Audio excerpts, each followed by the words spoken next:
Hi everyone, this is Nikki from Team True Villains here. We are back again with some new content for you guys. We've been away a bit, but we found a way back to Digimon and we are going to post new deck profiles and games.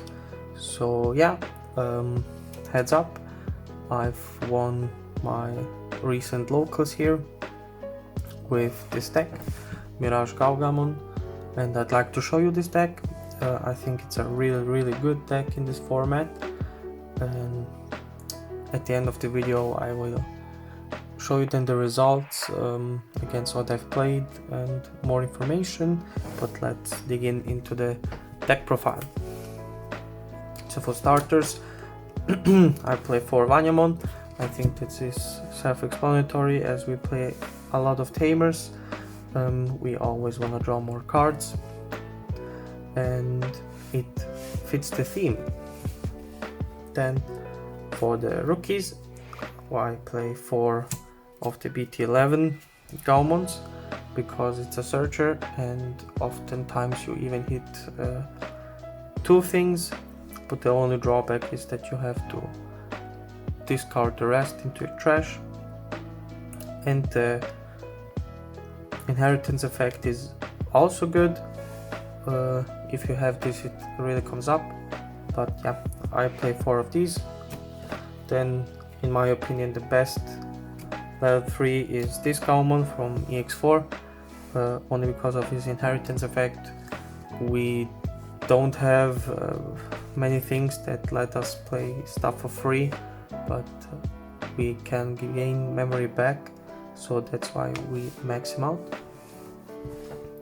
Then I play 2 of the new ones from BT13. The plus 1000 effect is really good because our burst mode has 15k attack and we don't always have jamming, so you wanna be over 15k so that he doesn't die when attacking.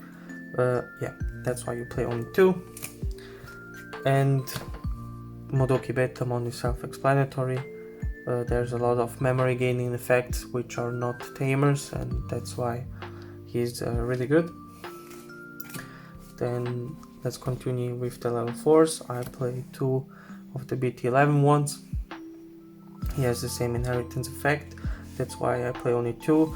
The when attacking effect doesn't come up, so we can cut these and put something else in, but I have them for consistency reasons, and they fit the match, fit the theme pretty well.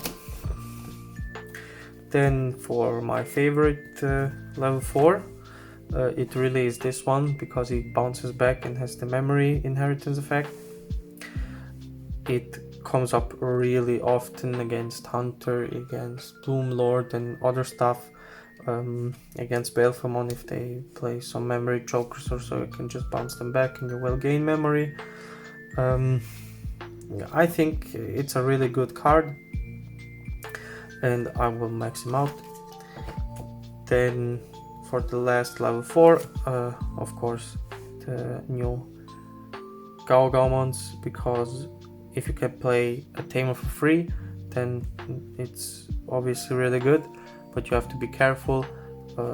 Don't let yourself make mistakes or don't digivolve just because you have a tamer in hand. I would still digivolve if you can in the breeding area, because you just want to be fast with this deck. So this card can be, I mean, you can misplay with this card a lot, so yeah, just keep that in mind. Then for the level 5s, I play 1 of the new ones. This is cuttable and debatable. I just played it if the attack comes up, so that they can't switch the target, and can't because of this card, but it never came up, so I think I will cut this card. Then 3 of the BT11 ones. These are really good practically. I mean, do you gain blocker and DP, and the inheritance effect is unsuspending, so yeah, he's really good. But for the MVP, for the level 5s, it's really this one, the EX4 MirageGaogamon, because yeah, you can bounce literally anything from the hunters or other stuff, and you really want that. You can gain 2 memory, so you basically play him for 1 cost. And the one attacking effect, inheritance effect, is the strongest of them all, so you have to max him out. Then off to the level 6s, I play 2 of the BT13 MirageGaogamons. He comes up, he's really good if your opponent plays a tamer, so you can punish him and bounce it back and play your own tamer. He's not limited if you already have a Thomas in play, so you can always play one. I wouldn't play more than 2. I think this is really good, and in the future I think I will cut this card out, but for now it matches the theme and it really is good in some cases. But for the bread and butter of this deck, it really is this MirageGaogamon. His when Digivolving effect always bounces something back, so you won't need to worry about that. And his second effect is all turns, so if your opponent doesn't keep an eye on it, you will gain memory, because it's not limited to your turn only.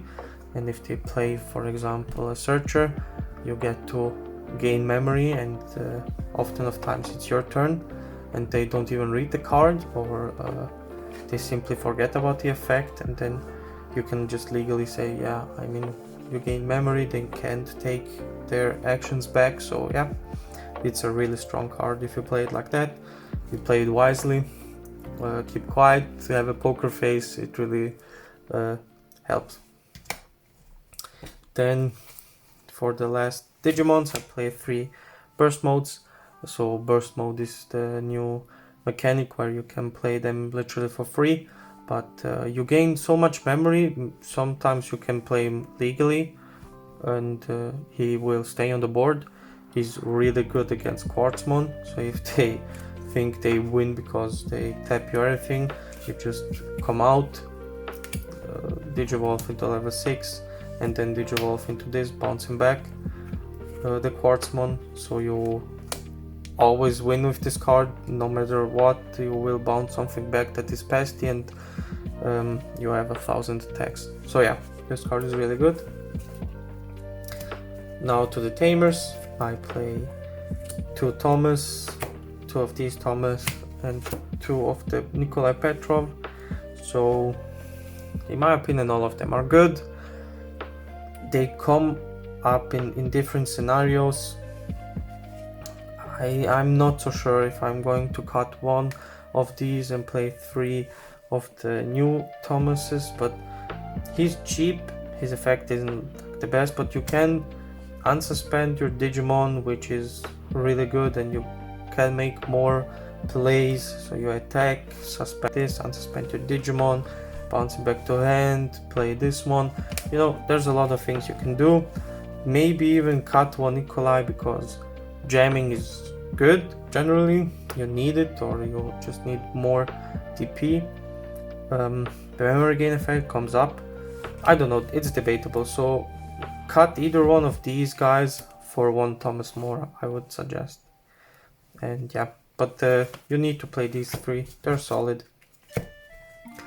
And now for the last card, for the option cards, I play 1 Ice Wall because it's OP, 2 memory boost, and 2 full moon meteor impact. So it's a good lineup. What I would add are 2 Soul Rise, because they have some more effects. Marcus Daemons can't Digivolve, so they can't attack if they hit the Soul Rise. That's, I think, needed in this deck to prevail in the meta. So yeah, but I would still play these. And Ice Wall is always good, so you can just drop the Ice Wall if you don't feel confident, and you will always have a turn. And yeah, that's it guys for the deck profile. I hope you liked it. We are going to post more stuff from now on, and yeah, we're looking forward to it. Bye.